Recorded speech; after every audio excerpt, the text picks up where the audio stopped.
Hi there, Aquarius. Thank you for joining me for your monthly forecast for April. Your sector of ideas is going to be lit up this month in a very prominent way. If this rings a bell, it's true. It's been something of an issue for the last 2 months. And this is because of the energy focused on the sign of Aries. Now, your modern ruler, Uranus, has been in this location for some years. And that's given you a desire to be perhaps more outspoken around your ideas, perhaps have a little bit more physical space, and perhaps find ways to travel around in a more flexible way.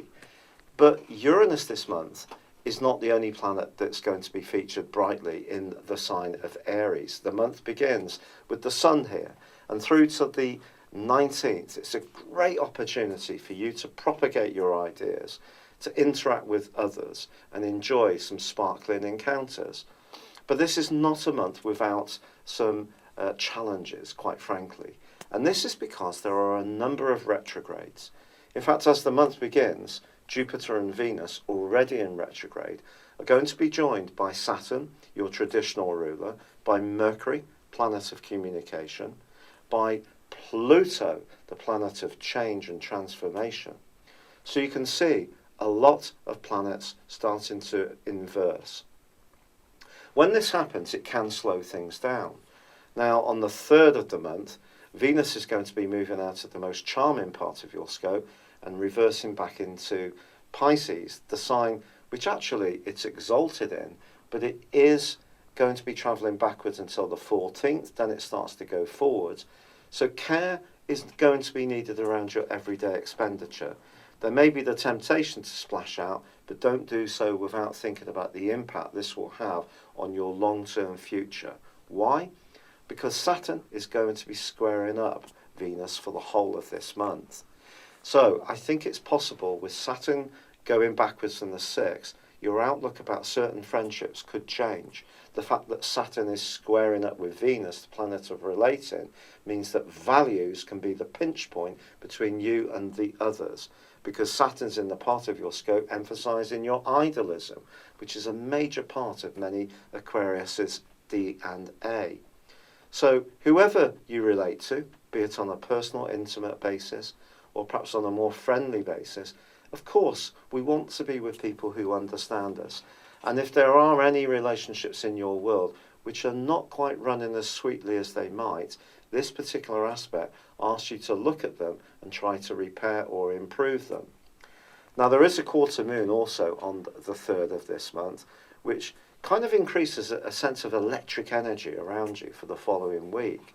The tendency can be to try and pack in as much as possible, create loads of lists, make yourself very, very busy, dazzle people with your dexterity and how efficient you can be, and you could do it. But you may also end the week on the 10th feeling a bit exhausted. So don't try to cram too much in. Try to think in terms of priorities, what's really important to you. On the 6th, Saturn goes retrograde, which we've discussed. But on the 10th, there is a full moon in your sister air sign of Libra. But this is a potentially good full moon because it's combining with the expansive energies of Jupiter. For sure, Jupiter's tracking backwards, but that's only making you think very profoundly about anything to do with your values, higher education, travel.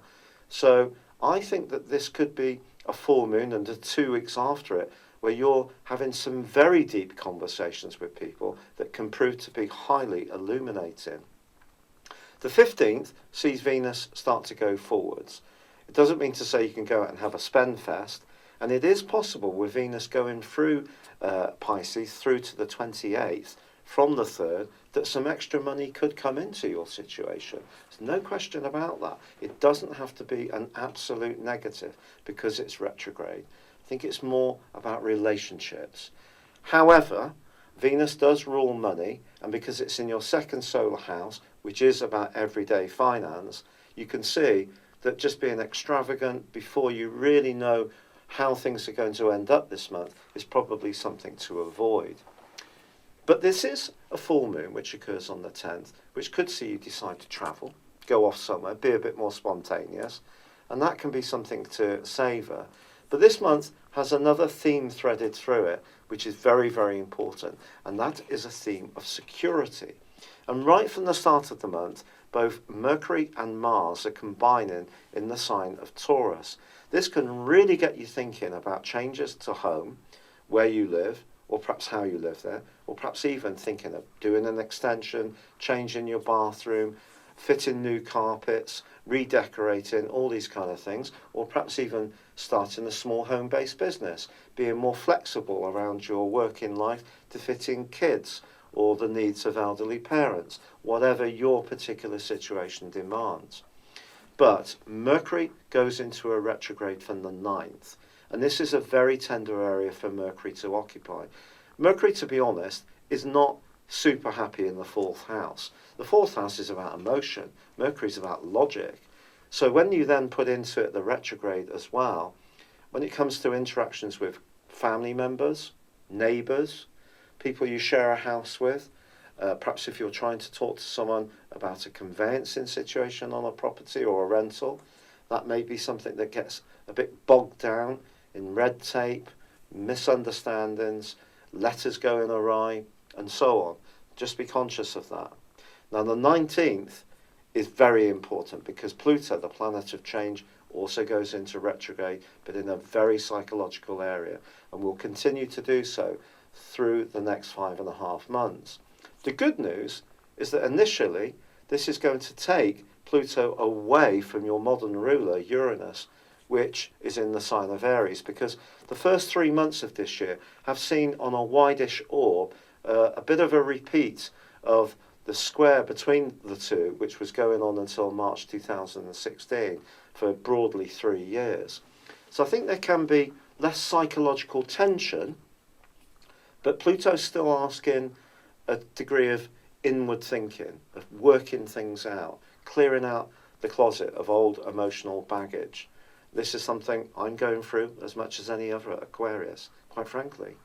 But on the 21st, Mercury inverses back into Aries, which is actually really good. So you can start to use your mind in a more productive way to sort out any tangles or issues. But it's on the 21st that also Mars goes into your sister air sign of Gemini, which is the most exuberant location that Mars can possibly occupy. It's going to reinforce vitality, going to feel more outgoing, more playful. But the Sun, bizarrely, replaces Mars the day before. So we still have that issue about foundations, emotions, security, but it can be framed in a much more lively and upbeat way in the last 10 days of this month, particularly when Venus returns to Aries on the 29th. I think this month there's going to be a lot of astrologers talking about these retrogrades, and they are going to slow things down. They are going to see us perhaps having to untangle things that are not working very well. But I have a very profound belief that retrogrades actually help us to get to the bottom of things, particularly with Mercury. It's seen as being hugely negative, but actually, if you've got problems with mode of transport, technology, communications, cross wires that are not working well within the family, for example, this could be an opportunity to clarify things. See it as that, but at the same time, make sure that you guard to be very attentive to the things you can influence, because even if we do every single thing right, something beyond our control will go wrong. That's what happens with Mercury retrograde. And see it the same with the other planets, but in terms of their characteristics. Saturn's asking you to be very thoughtful about your future. Pluto asks you to increase your depth of self-analysis. Pluto is not a planet to mess with. If we don't go with its flow, it can sometimes change it for us. But then Venus's retrograde can ask us to be less frivolous, more sincere about love. So Jupiter's retrograde is asking us not just to think about ways we can open up our world, but what's the point of doing it? So there is a bigger reason behind all these retrogrades, and it will become clearer over time. But as this month ends, I think feeling secure, feeling steady, comfortable in your environment is going to be very important. That doesn't mean to say there can't be some playful and upbeat developments as the month comes to a close. It's been a real pleasure being with you. Thank you for joining me. Good luck and goodbye for now.